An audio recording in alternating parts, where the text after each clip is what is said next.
Hello दोस्तों, नमस्कार। कैसे हैं आप लोग? उम्मीद करते हैं आप लोग भी बहुत अच्छे होंगे, मस्त होंगे, स्वस्थ होंगे।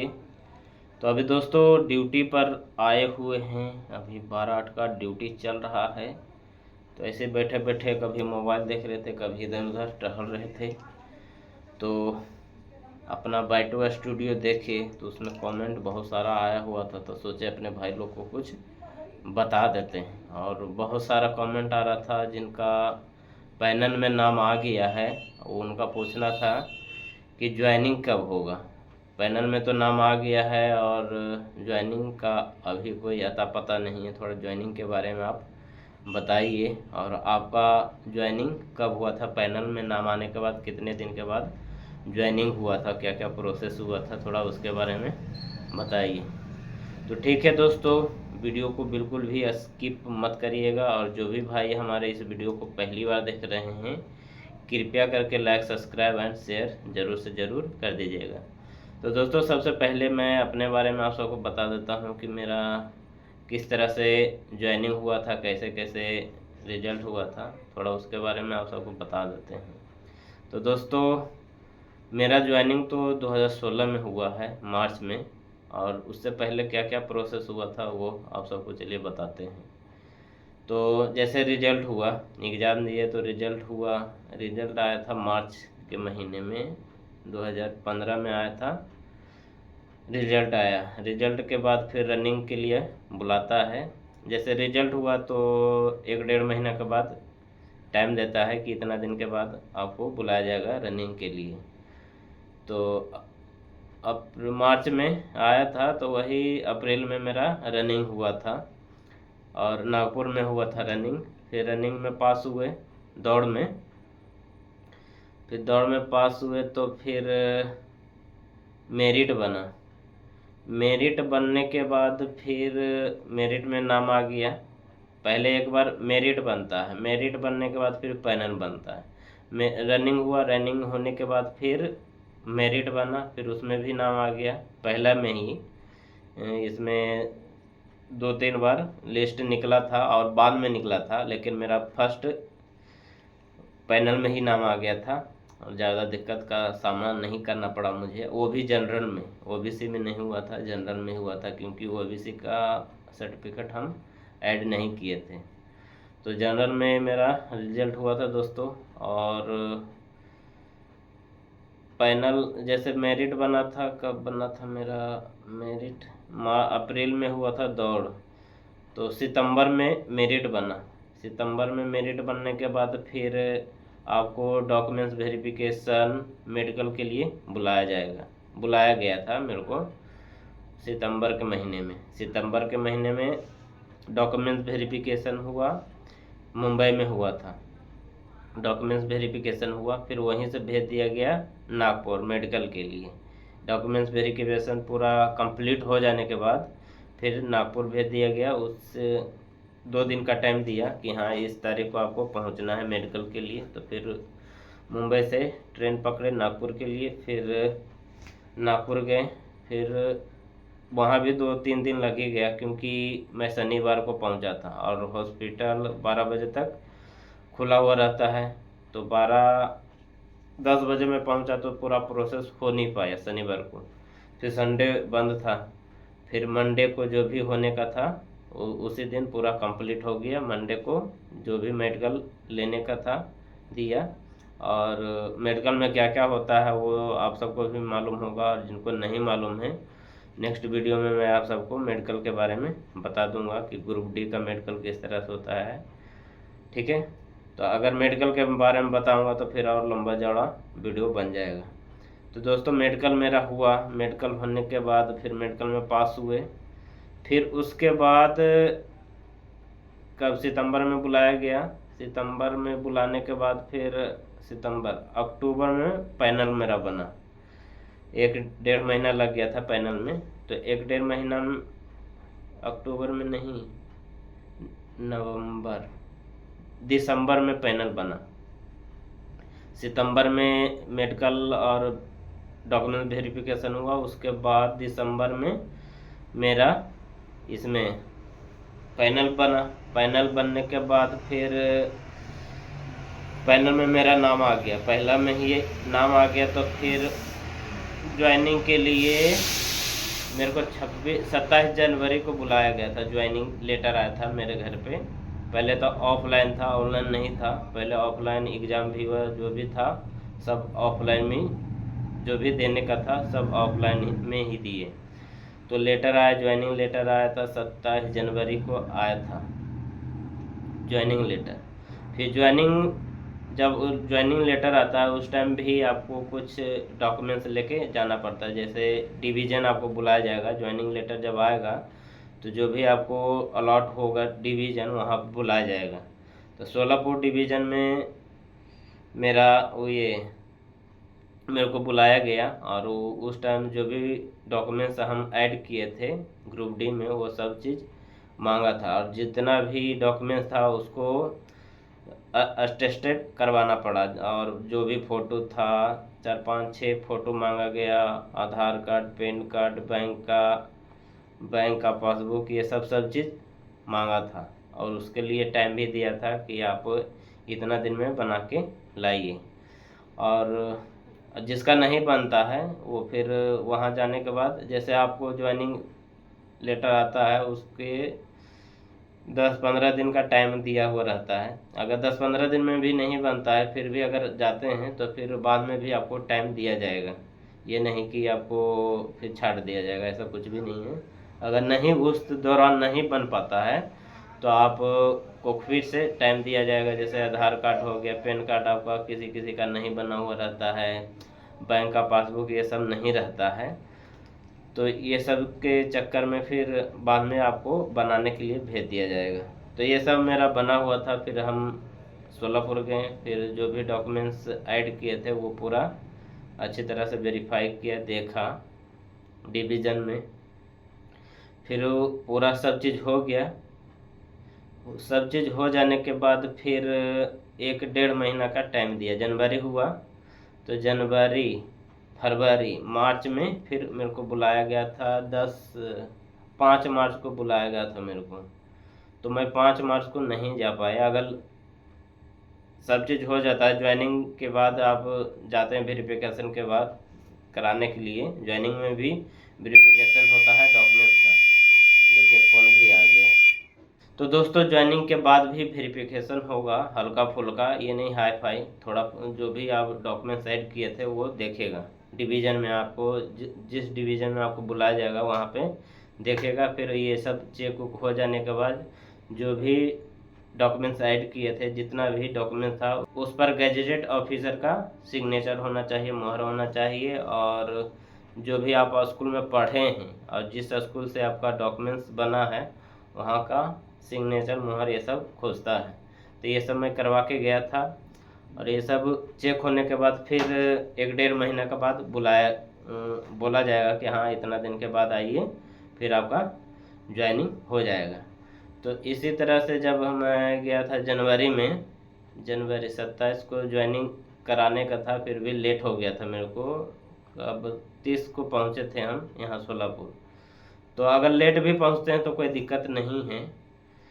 तो लेट पहुँचे थे तो उसमें कुछ प्रॉब्लम नहीं हुआ, क्योंकि बैंक का पासबुक ये सब बना हुआ नहीं था। ये सब बनाने में थोड़ा टाइम लग गया। तो फिर ये इतना चीज़ पूरा कंप्लीट करवा के आए। तो फिर जो भी था चेक वो करने का हो गया। उसके बाद फिर बोला गया कि इतना दिन के बाद आइए, 1 डेढ़ महीना के बाद आइए। तो मार्च में हमको बुलाया गया। ऐसे 5 मार्च को बुलाया गया था, तो 5 मार्च को पहुंच नहीं पाए, 8 मार्च को पहुंचे सोलापुर डिवीज़न। फिर उस टाइम पूरा आपको ज्वाइनिंग करवा दिया जाएगा। ये नहीं कि फिर बाद में भेज दिया जाएगा कि इतना दिन के बाद आइए। तो जब सब चीज़ हो जाएगा उसके बाद आपको डायरेक्ट ज्वाइनिंग करवा दिया जाएगा। इसीलिए जो भी सामान वामान लाने का है साथ में लेके आ जाइएगा, ओढ़ने के लिए, खाने पीने के लिए, कपड़ा लत्ता जो भी है, बैग वूग भर उर के ले आइएगा। और उस टाइम जब मेरा ज्वाइनिंग हुआ था, तो जब ज्वाइनिंग हुआ, जब शपथ हुआ, शपथ होने के बाद फिर जो भी पोस्ट मिला, उतना दिन तक पता नहीं था कि कौन सा पोस्ट है, कुछ भी नहीं पता था। कि हाँ, खाली ये पता था कि ग्रुप डी में ज्वाइनिंग करना है, कि कौन सा पोस्ट मिला है, कहाँ पे ड्यूटी लगाया जाएगा, ये सब कुछ भी नहीं पता था। अब तो पता हो जाता है कि इस डिवीज़न में ज्वाइनिंग करना है और ये पोस्ट मिला है, लेकिन उस टाइम कुछ भी नहीं बताया गया था। तो पोस्ट के बारे में पता जब चला, जैसे ज्वाइनिंग से पहले शपथ करवाया जाता, कोई सा भी पोस्ट रहे, कोई सा भी नौकरी रहे, नौकरी से पहले उसमें शपथ दिलाया जाता है कि हाँ, निष्ठा से काम करेंगे, ईमानदारी से ड्यूटी करेंगे, ये सब करवाया जाता है। फिर 15-20 लड़का को एक हॉल जैसा था बना हुआ, वहाँ पे बुलाया गया और सभी को शपथ दिलाया गया। एक पेपर था, उसमें सब चीज़ लिखा हुआ था और एक आदमी बोल रहे थे और उन्हीं के साथ बोलना था जो जो वो बोल रहे थे। शपथ होने के बाद फिर एक लेटर, ज्वाइनिंग लेटर दिया गया कि आपको किस स्टेशन पे, किस एडीएन के अंदर में आपको जाना है, वो दिया। लेटर में सब चीज़ दिया हुआ था, आपको कौन सा पोस्ट मिला है, ट्रैक मिला है कि एसएनटी मिला है कि और दूसरा पोस्ट मिला है। जब तक ज्वाइनिंग से पहले कुछ भी नहीं पता था कि कौन सा पोस्ट मिलेगा, क्या मिलेगा, कुछ भी पता नहीं था। फिर जब लेटर मिला तो उसमें सब चीज़ दिया हुआ था, पोस्ट क्या है, कहाँ पे ज्वाइनिंग करना है, किस एडीएन के पास आपको जाना है, सब चीज़ उसमें दिया हुआ था। तो दोस्तों, इस तरह से मेरा ज्वाइनिंग हुआ था और मार्च 2016 में ज्वाइनिंग हुआ मेरा। तो इतना टाइम लगा, मैं आपको पूरा साफ से बता दिया, इसमें कुछ भी छुपाया नहीं। और बहुत सारे भाई कमेंट कर रहे थे कि मेरा पैनल में नाम आ गया है तो ज्वाइनिंग कब करवाएगा। तो पैनल में नाम आ गया है तो ज्वाइनिंग तो 101% करवाएगा ही, ये नहीं कि रोक दिया जाएगा, करवाएगा, ज़रूर करवाएगा। जब पैनल में नाम आ गया तो ज्वाइनिंग एकदम करवाना है तो करवाना है, चाहे कोई सा भी पोस्ट मिले, ट्रैकमैन मिले, चाहे दूसरा पोस्ट मिले, ये कोई मैटर नहीं रखता, लेकिन ज्वाइनिंग करवाएगा। 1 महीना लगे, 1.5 महीने लगे, 2 महीना लगे, डिवीज़न चाहे जोन के ऊपर डिपेंड करता है किस तरह से वो ज्वाइनिंग के लिए बुलाता है। और जो भी मुंबई जोन में हैं तो उनका तो ज्वाइनिंग 101% मैं बोलता हूँ कि करवाएगा ही। इसमें जो भी प्रोसेस होता है फटाफट होता है, लेकिन अगर यहाँ से आपको जाना है ट्रांसफ़र के लिए, उसमें बहुत लेट करता है, ना के मात्र करता है। जैसे हम बिहार से हैं तो बिहार के लिए ऑन रिक्वेस्ट लगाए हैं, तो अभी 8 साल हो गया, 8 साल में कोई पता नहीं है कि जाएंगे कि नहीं जाएंगे, लेकिन वो अपने पास बुलाने के लिए इतना जो भी फास्ट प्रोसेस करता है, इतना जल्दी बुला लेगा कि आपको पता भी नहीं चलेगा। जैसे पैनल में नाम आ गया है तो लगभग 3 महीना के अंदर आप सबको जो भी ज्वाइनिंग करवाने का है एकदम करवा देगा, उसके लिए चिंता मत करिए, ठीक है। जो भी डिवीज़न आप सबको मिला है, सोलापुर मिला है, चाहे पुणे मिला है, चाहे भुसावल मिला, कोई सा भी डिवीज़न मिला है, लेकिन मुंबई जोन में सबसे खराब डिवीज़न सोलापुर है। सब चीज़ यहाँ स्लो होता है, जैसे आपको बुला लिया जाएगा एकदम फट तुरंत, कोई देरी नहीं करेगा, लेकिन जब यहाँ से छोड़ने का रहेगा, इधर उधर ट्रांसफ़र कराने का रहेगा, तो उसमें बहुत दिक्कत का सामना करना पड़ता है। और अभी तक 8 साल हो गया है, 9 माह चल रहा है, मार्च तो ख़त्म हो गया, अभी मई है, तो 9 साल मेरा कंप्लीट हो गया है, 8 साल कंप्लीट हो गया है, 9 माह चल रहा है। तो अभी ज्वाइनिंग कर लिए हैं, जब से ज्वाइनिंग किए, जब से ट्रांसफ़र का बहुत बार लगा दिए हैं और बहुत बार रिक्वेस्ट भी किए हैं बहुत सारे लड़का की ट्रांसफ़र के लिए कब छोड़िएगा। तो वहाँ डिवीज़न से बोला जाता है कि यहाँ एम्प्लॉय का शॉर्टेज है, एम्प्लॉय बहुत कम है, वो भी ट्रैकमैन पोस्ट में, तो जब तक भरपूर मात्रा में भरेगा नहीं, जब तक आप सबको छोड़ा नहीं जाएगा। तो ऐसा अभी बोला जा रहा है, लेकिन जो भी लाने का रहता है उसमें कोई देरी नहीं करता है, ठीक है। तो अगर जो भी भाई का सोलापुर डिवीज़न मिला है तो चिंता मत करिए, ज्वाइनिंग तो करवाएगा ही, लेकिन और बाकी दूसरा चीज़ में दिक्कत होगा, ठीक है। तो जो भी था मैं आप सबको अच्छी तरह से साफ़ सुथरा बता दिया, इसमें कुछ भी छुपाया नहीं आप सबसे, ठीक है। जो भी पोस्ट मिले सबसे ज़्यादा दिक्कत होता है देखिए ट्रैकमैन में। ट्रैकमैन पोस्ट वाले को बहुत दिक्कत का सामना करना पड़ता है, क्योंकि सेफ्टी, सबसे ज़्यादा सेफ्टी ट्रैकमैन ही करता है। ट्रैक का जो भी गाड़ी जितना भी चल रहा है ट्रैक पे, तो वो ट्रैकमैन के बदौलत ही चल रहा है। तो इसीलिए जो भी जोन हो गया, ये जो डिवीज़न हो गया है, इसी कारण से ट्रैकमैन को इधर उधर ट्रांसफ़र के लिए भेजता नहीं, कि ट्रैकमैन को, ट्रैक का रीढ़ है ट्रैकमैन को ही माना जाता है। आप लोग सुने होंगे चाहे पढ़े होंगे, ट्रैक का रीढ़ ट्रैकमैन ही है। जो भी ट्रैक में फिटिंग है चाहे और भी उसमें सामान चीज़ लगा हुआ रहता है, ट्रैक की देखभाल करने का रहता है, तो ट्रैकमैन ही करता है। तो इसीलिए वो अपना एम्प्लॉय को कम नहीं करने देते हैं। एम्प्लॉय ज़्यादा हो जाए वो मंजूर है, लेकिन शॉर्टेज नहीं होने देते हैं। अगर शॉर्टेज हो जाएगा तो ट्रैक की देखभाल अच्छी तरह से हो नहीं पाएगा, ठीक है। तो इसीलिए इधर जो सोलापुर डिवीज़न है वो जल्दी छोड़ता नहीं है। तो दोस्तों कभी कभी सोचते हैं यही कि इतना साल हो गया, 8 साल नौमा चल रहा है, इतना दिन में नहीं छोड़ा, तो लगता है कि पूरा सर्विस यहीं काटना पड़ेगा, बिताना पड़ेगा। और हमसे भी बहुत सारे सीनियर हैं जिनका 15 साल 16 साल 18 साल हो गया, वो भी बिहार यूपी के ही हैं। वो भी हमसे पहले ट्रांसफ़र लगा दिए हैं, लेकिन उनका भी कोई पता नहीं है कि कब ट्रांसफ़र होगा।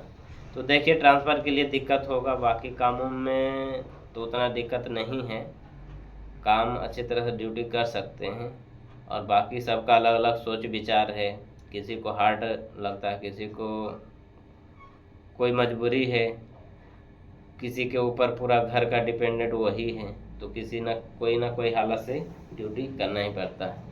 तो खैर अगर ट्रैकमैन मिला है तो सबको मालूम ही है कि ट्रैकमैन का वर्क बहुत हार्ड वर्क है। तो सबका परिस्थिति कराता है, जो घर का एक जिम्मेवार वाला आदमी रहता है तो वो किसी न किसी हालत से करेगा ही, और जिसका घर से सपोर्ट रहता है तो वो इधर उधर करके जा सकता है और तैयारी कर सकता है। तो सबका दिक्कत और परेशानी अलग अलग है, तो कोई करता है, कोई छोड़ के चला भी जाता है ये सब काम देख के।